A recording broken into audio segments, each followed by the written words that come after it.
Hello दोस्तों, स्वागत है आपका एक नए वीडियो में। और हम लोग बात कर रहे हैं मैथमेटिक्स की। मैथमेटिक्स में भी आज ज्योमेट्री की बात होगी। ज्योमेट्री में आज हम लोग कुछ सवालों को करने की कोशिश करेंगे। कुछ बेहतरीन सवाल, लगभग हम लोग 10 सवाल करने की कोशिश करेंगे। और इन 10 सवालों में हम लोग देखेंगे अलग अलग कॉन्सेप्ट जिस पर से सवाल बन सकते हैं, जो आपके आने वाले एग्जाम, चाहे एसएससी सीजीएल की बात करें, सीएचएसएल, एमटीएस, सीपीओ या अदर टाइप के एग्जाम की बात करें, जहाँ पर मैथमेटिक्स का बड़ा वेटेज होता है, तो सबके लिए इम्पोर्टेंट होगा। इन 10 सवालों में हम लोग देखने की कोशिश करेंगे कुछ कॉन्सेप्ट जिस पर से रिपीटेड मैनर में सवाल पूछे गए हैं इन सारे एग्जाम्स में। तो आइए शुरू करते हैं कुछ सवालों के साथ। और पहला सवाल हम लोगों का ये है कि मान लीजिए एबीसी एक ट्राइंगल है जो पी क्यू आर की वजह से बनता है उनके मध्य बिंदु मिलाने पर। तो बोलता है इधर से क्वेश्चन कि अगर ट्राइंगल पी क्यू आर का एरिया 32 सेंटीमीटर स्क्वायर होता है तो बताइए कि ट्राइंगल एबीसी जो बनता है मध्य बिंदु मिलाने से उसका एरिया क्या बनेगा। कुछ इस तरह का सवाल है। एक बार आप अपने पेपर पेन उठाकर कर लीजिएगा, उसके बाद फिर आप यहाँ पर एक्सप्लेनेशन देख लीजिएगा। तो हम लोग को क्वेश्चन दिया गया ये पी क्यू आर एक ट्राइंगल था, बात क्लियर है। यहाँ पर इसका मध्य बिंदु कहेंगे सर ए बनता है, इसका मध्य बिंदु कहेंगे बी बनता है, और इसका पी आर का मध्य बिंदु सी बनता है, बात क्लियर है। आप कहेंगे सर इसको ज्वाइन करने पर एक ट्राइंगल बनता है, कुछ इस तरह से, बात क्लियर है। तो यहाँ पर पूछा गया है कि ये जो शेडेड रीजन है what is the area of this region, इसका एरिया क्या बनेगा। हम लोगों को पता है कि अगर इस तरह से मध्य बिंदु मिलाकर एक ट्राइंगल बनाई जाती है तो इसका एरिया जितना होगा उसका भी एरिया उतना ही होगा, उसी तरह से इसका एरिया जितना होगा उसी तरह से इसका भी एरिया होगा, और इस तरह से उसका भी एरिया होगा। तो यानी आप कह सकते हैं कि सर 4:1 के रिस्पेक्ट में पूरा एरिया डिवाइड होता है अगर पूरा का इस छोटे शेडेड रीजन के साथ में बात करें तो अगर इसका वैल्यू 32 सेंटीमीटर स्क्वायर दिया हुआ था तो इस 1 का वैल्यू कितना होगा, कहेंगे सर 8 सेंटीमीटर स्क्वायर होगा। यही इसका उत्तर है, यही इसका आंसर है।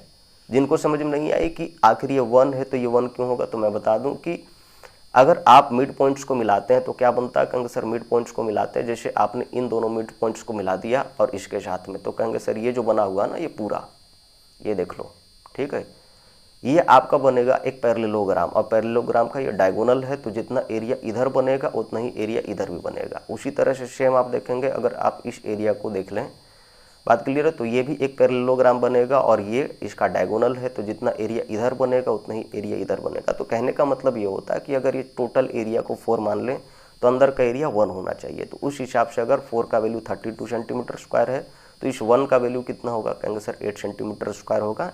This is the answer. जिनको समझ में नहीं आई है एक बार फिर से रिपीटेड मैनर में इसको रिपीट करके देख लीजिएगा। आगे बढ़ते हैं। अगला सवाल हम लोगों का है 15 सेंटीमीटर और 13 सेंटीमीटर के दो संकेंद्रित वृत्त दिए गए हैं। बड़े वृत्त की जीवा की लंबाई ज्ञात कीजिए जो छोटे वृत्त को स्पर्श करते हुए जाती है, बात क्लियर है। जीवा का मतलब कॉर्ड इसको कहते हैं। तो आइए यहाँ पर देखते हैं कि इसका फिगर कैसे बन सकता है। जैसे हम लोग को बोला गया कि ये एक सर्किल था, बात क्लियर है, जिसका दिया हुआ था कि जो रेडियस है वो 13 सेंटीमीटर का था, ये रेडियस 13 सेंटीमीटर का है, बात क्लियर है। उसके बाद क्या है, कहेंगे सर एक और कुछ इस तरह से सर्किल बनाई जाती है जिसका रेडियस कितना बनता है, कहेंगे सर 15 सेंटीमीटर का रेडियस बनता है, ठीक है। ये वाला रेडियस 15 सेंटीमीटर का है, ठीक है, 15 सेंटीमीटर। अब ये बोला गया है क्वेश्चन पर कि अगर एक लाइन ऐसे जाती है जो कि बड़े वृत्त के लिए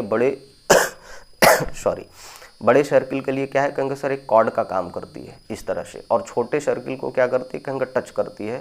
तो बताइए कि what is the length of this cord, इस कॉर्ड का वैल्यू क्या होगा। हम लोग को पता है कि अगर इस बड़े सर्किल को देखा जाए तो इसका सेंटर यहीं पर है, और सेंटर से ये जो डिस्टेंस होगी, अगर एक लाइन डालते हैं तो हम लोग कहेंगे सर ये डिस्टेंस का काम करेगी, और 90 डिग्री पर कटता है प्लस में। जितना लेंथ इधर से यहाँ का होगा उतना ही लेंथ इधर से इधर का भी होगा, बात क्लियर है। तो यहाँ से अगर हम लोग ऐसे मिला दें तो कहेंगे sir this is the 15 centimetre, और ये जो आपका वैल्यू था ये छोटे सर्किल के लिए रेडियस का काम कर रहा, तो ये 13 सेंटीमीटर आपका दिया हुआ था, बात क्लियर है। हम लोग को ये वैल्यू निकालना था, तो कहेंगे सर निकलेगा कैसे, कहेंगे बेसिक सी पाइथागोरस आप लगा दीजिए। तो पाइथागोरस लगाएंगे तो क्या होगा, कहेंगे सर मान के चलो दिस इज ए बी और यहाँ पर ओ था या एम था, ओ सेंटर मान लेते, तो कहेंगे सर ए एम का वैल्यू होना चाहिए रूट अंडर कितना, तो कहेंगे सर 15 का स्क्वायर माइनस में 13 का स्क्वायर, बात क्लियर है। और इसको अगर हम लोग तोड़ेंगे तो कितना आएगा, कहेंगे सर ये 28 गुना 2 आएगा, बात क्लियर है। कुछ नहीं, A square minus B square equal to होता है ए प्लस बी, ये माइनस बी, उसी फॉर्मूला को हमने यूज किया। कहेंगे ये कितना आता है, कहेंगे सर 56, जिसका वैल्यू क्या निकल के आएगा, कहेंगे 2√14। बात क्लियर है, इतना निकल के आएगा। आप कहेंगे सर ये तो इतनी की वैल्यू थी, अगर पूरी की वैल्यू निकाले तब, तो कहेंगे सर इसको डबल कर दो आप। जैसे मैंने बताया कि जो AM का वैल्यू होगा वही क्या होगा, कहेंगे सर BM का वैल्यू होगा। हमको क्या चाहिए, कहेंगे सर A से B तक पूरा वैल्यू चाहिए, तो इसीलिए इसको हम लोग क्या करेंगे, कहेंगे डबल कर देंगे, और डबल करने पर क्या आता है, कहेंगे 4√14 आता है। तो इतना सेंटीमीटर जो है वही इसका वैल्यू होगा, यही इसका आंसर होगा। बात क्लियर है, कहाँ पर मैच कर रही है, कहेंगे option C, this is the answer. आगे बढ़ते हैं, अगला क्वेश्चन क्या है सर सॉरी, आगे बढ़ते हैं। और अगला क्वेश्चन क्या है, कहेंगे सर अगला क्वेश्चन हमारा है कि एक वृत्त में 14 सेंटीमीटर लंबी एक जीवा वृत्त के केंद्र से 24 सेंटीमीटर की दूरी पर है, वृत्त की त्रिज्या की लंबाई ज्ञात कीजिए। तो हम लोगों का ये क्वेश्चन है कि एक सर्किल है कुछ इस तरह से, इस सर्किल में क्या है, कहेंगे 14 सेंटीमीटर की एक जीवा है, जीवा का मतलब कॉर्ड है। बात क्लियर है, तो ये 14 सेंटीमीटर की यहाँ पर सेंटर रहा होगा इसका, दिस इज द 14 सेंटीमीटर। आगे क्या बोलता है कि वृत्त के केंद्र से 24 सेंटीमीटर की दूरी पर है, तो कहेंगे ये जो आपका दिया हुआ था वैल्यू, ये कितना था, कहेंगे सर 24 दिया हुआ था। बात क्लियर है, तो बोल रहा है कि वृत्त की त्रिज्या की लंबाई ज्ञात कीजिए, ये वाली वैल्यू क्या होनी चाहिए, दिस इज द रेडियस। तो रेडियस की वैल्यू क्या होगी, तो हम लोग को पता है कि अगर ये 14 था टोटल, बात क्लियर है, तो यहाँ से परपेंडिकुलर ड्रॉ करते हैं तो क्या होता है, कहेंगे सर ये दो भागों में इसको डिवाइड कर देता है, इस लाइन को, यानी कॉर्ड को दो भागों में डिवाइड करेगा। तो A से जो M का वैल्यू होगा वही B से M का भी वैल्यू होगा, जो कि हम लोगों ने पीछे पढ़ा कि A से M का वैल्यू होगा वही BM का वैल्यू होगा। बात क्लियर है, हम लोगों को पता है कि ये रेडियस थी, रेडियस निकालना है, और अगर ये 14 थी तो इसका मतलब है कि ये 7 सेंटीमीटर होगा, यानी AM = 7 सेंटीमीटर होगा, ये 7 सेंटीमीटर है। बात क्लियर है, तो उस हिसाब से हम लोग कहेंगे कि सर रेडियस कितना निकलेगा, कहेंगे सर पाइथागोरस सिंपल सी लगा दीजिए, तो 7 का स्क्वायर प्लस में कितना होगा 24 का स्क्वायर, और ये कितना आता है, कहेंगे सर ये 25 के बराबर आएगा, 25 जो भी होगा तो इसके बराबर आएगा, तो 25 सेंटीमीटर इज द रेडियस, यही आंसर होगा इसका। आप इसको सॉल्व करके देख लेना, 25 यानी 625 आएगा इसका वैल्यू, आप इसको सॉल्व करेंगे तो। बात क्लियर है, आगे बढ़ते हैं। अगला क्वेश्चन क्या है, कहेंगे अगला क्वेश्चन हम लोगों का है कि दी गई आकृति में जी वृत्त का केंद्र है, ये आपका सेंटर बनता है सर्किल का, एंगल AGB 132 डिग्री है, ठीक है, ये वाली वैल्यू 132 डिग्री है। तो पूछ रहा है क्वेश्चन पर कि यहाँ पर ACB का जो वैल्यू होगा, ACB ये वाली जो एंगल बन रही है, what is the value of this angle. बात क्लियर है, तो हम लोग को पता है कि अगर एक सर्किल होता है तो सर्किल से एक माइनर आर्क से जो सेंटर पर एंगल बनता है, कहेंगे सर माइनर आर्क का मतलब ये वाली छोटी सी आर्क देख रहे हैं, ये वाली, तो इस आर्क से जितना सेंटर पर एंगल बनेगा उसी का आधा एंगल कहाँ पर बनेगा, अगर मेजर आर्क पर आप एंगल बनाते हैं तो कहेंगे सर ये वाली पूरी देख रहे हैं, इसको हम लोग कहते हैं मेजर आर्क। बात क्लियर है, तो इस मेजर आर्क पर यहाँ पर जो एंगल बनेगा वो इस एंगल का आधा बनेगा। बात क्लियर है, तो अगर यहाँ पर 132 डिग्री बनता है तो यहाँ पर कितना बनेगा, तो कहेंगे सर इसका आधा बनना चाहिए, यानी 132 डिवाइडेड बाई 2 बनना चाहिए। कितना आंसर आ रहा है, कहेंगे सर 66 डिग्री आ रहा है, दिस इज द आंसर, यही इसका उत्तर होगा और यही इसका आंसर है। बात क्लियर है, जिनको ये प्रूफ देखना है कमेंट करिएगा कि इसका आधा ही क्यों बनता है, मैं प्रूफ भी दिखा दूंगा सेपरेट वीडियो में। आगे बढ़ते हैं हम लोग, और आगे का सवाल हम लोगों का कुछ इस तरह से है, यदि दो वृत्तों की त्रिज्याएं यानी दो सर्किल्स की सेंटर्स और केंद्रों के बीच की दूरी का योग बराबर हो तो इनमें से 4 ऑप्शन में से क्या सही हो सकता है। तो हम लोग को पता है कि एक सर्किल ये है, ठीक है, और दूसरा सर्किल ये है मान के चलो, और यहाँ पर ये रेडियस थी इसकी, और यहाँ पर से इसकी ये रेडियस थी। तो इसने बोला कि अगर दोनों सर्किल्स की त्रिज्याएं जो हैं यानी रेडियस जो हैं वो वैल्यूज कितना देती हैं, कहेंगे सर वो उतनी ही वैल्यू देती हैं जो दोनों के सेंटर के बीच की दूरी देती है, यानी यहाँ से सेंटर, ये सेंटर है इसकी C1 मान लेते हैं, दिस इज C2 मान लेते हैं। तो कहेंगे सर इसका वैल्यू जो यहाँ से यहाँ का होगा यानी रेडियस का होगा, R1 + R2 मान लेते हैं रेडियस, वही निकलेगा जो ये पूरा हम लोग कहेंगे सर C1 C2 के बीच का डिस्टेंस होगा, यानी C1 C2 की बात कर रहा है। तो इनमें से 4 ऑप्शन में से क्या हो सकते हैं, तो हम लोग कहेंगे सर ये वाली जो है ना सर्किल, इस सर्किल को टच करेगी, और टच कहाँ पर करेगी, कहेंगे बाह्य रूप से करेगी। तो वृत्त बाह्य रूप से स्पर्श करते हैं ऑप्शन आपकी बी जो होगी वो सही मानी जाएगी। बात क्लियर है? कुछ नहीं, आसान सा क्वेश्चन है, एक बार इसको आप अपने से देख लीजिएगा, आराम से बन जाएगी आपसे भी। आगे बढ़ते हैं अगला सवाल। अगला सवाल क्या है, एक वृत्त में एक जीवा की लंबाई यानी कॉर्ड की लंबाई 30 सेंटीमीटर है। तो ये हम लोग का सर्किल था, यहाँ पर हम लोग कहेंगे कॉर्ड है, ये 30 सेंटीमीटर की लेंथ के साथ में है।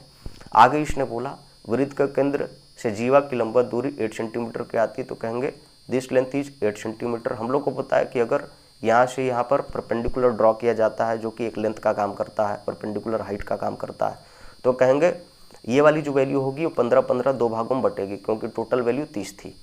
तो इसने बोला है कि वृत्त का व्यास निकालिए कि वृत्त का व्यास का होगा। पहले रेडियस निकाल लेते हैं उसके बाद उसको डबल कर देंगे। तो कहेंगे सर इस हिसाब से अगर ये वाली हम लोग कहेंगे सर ए है और ये ओ है, तो दिस जो ये काम करेगा एओ जो काम करेगा वो एक रेडियस का काम करे। तो कहेंगे सर एओ कैसे निकलेगा, कहेंगे सर कुछ नहीं, पाइथागोरस लगाओ। तो कहेंगे 15 का स्क्वायर और प्लस में कितना होगा, कहेंगे 8 का स्क्वायर। ये कितना आता है, कहेंगे सर 15 का 225 आएगा, 8 का 64 आएगा। अगर सम करते हैं तो कितना आता है, कहेंगे सर सम करने पर 289 आएगा, 289 which is the value of 17, जो कि 17 का वैल्यू है। तो अगर रेडियस 17 के बराबर होता है तो बताइए कि डायमीटर क्या बनेगी, कहेंगे सर डायमीटर जो बनेगा उसका जस्ट डबल बनेगा, यानी 17 प्लस 17 इंटू 2 बनेगा, तो कितना वैल्यू होगा, कहेंगे 32 सेंटीमीटर आएगा। This is the answer. Option match कर रही है कहाँ पर, कहेंगे ऑप्शन ए मैच कर रही है, यही इसका उत्तर है। जिनको समझ में नहीं आया एक बार फिर से देख लीजिएगा, सवाल आपके पास में हमेशा के लिए है। आगे बढ़ते हैं अगला सवाल। अगला सवाल क्या है, कहेंगे सर्किल के दीर्घ चाप पर एक जीवा द्वारा बनाया गया कोण 50 डिग्री का है, उसी जीवा द्वारा वृत्त के केंद्र पर एंगल जो बनेगा वो कितना बनेगा। इस क्वेश्चन को मैंने पीछे करवाया है, कुछ नहीं है, आसान सा क्वेश्चन है। कहेंगे ये सेंटर थी, कहेंगे सर ये माइनर आर्क था, चाप जिसको कहते हैं। कहेंगे इसके द्वारा जो एंगल बनता है वो कितना बनता है, कहेंगे सर एंगल बनता है यहाँ पर मेजर आर्क पर, वो बनता है 50 डिग्री। बात क्लियर है, ये 50 डिग्री की है। तो बताइए कि सेंटर पर जो एंगल बनेगा, यानी सेंटर पर यहाँ पर, ठीक है, इसके द्वारा इस आर्क के द्वारा वो कितना बनेगा। तो कहेंगे सर इसका डबल बनेगा, यानी यहाँ पर एंगल बनेगा 100 डिग्री। बात क्लियर है, तो this is the answer. Option match कर रही ए के साथ में, यही इसका उत्तर होगा। आइए आगे बढ़ते हैं अगला सवाल। कहेंगे अगला सवाल है पीएम और पीएन किसी बाह्य बिंदु पी से वृत्त की दो स्पर्श रेखाएं हैं, यानी ये हम लोग का सर्किल था। बात क्लियर है, और सर्किल यहाँ पर एक हम लोग मान लेते हैं कि सर ये पी पॉइंट रहा होगा बाहर में। यहाँ पर से कहेंगे सर एक ऐसे लाइन जाती है, एक ऐसे लाइन जाती है, ठीक है, और ये स्पर्श रेखा का काम करती है दोनों लाइन। यहाँ पर एम मान लेते हैं, दिस इज एन।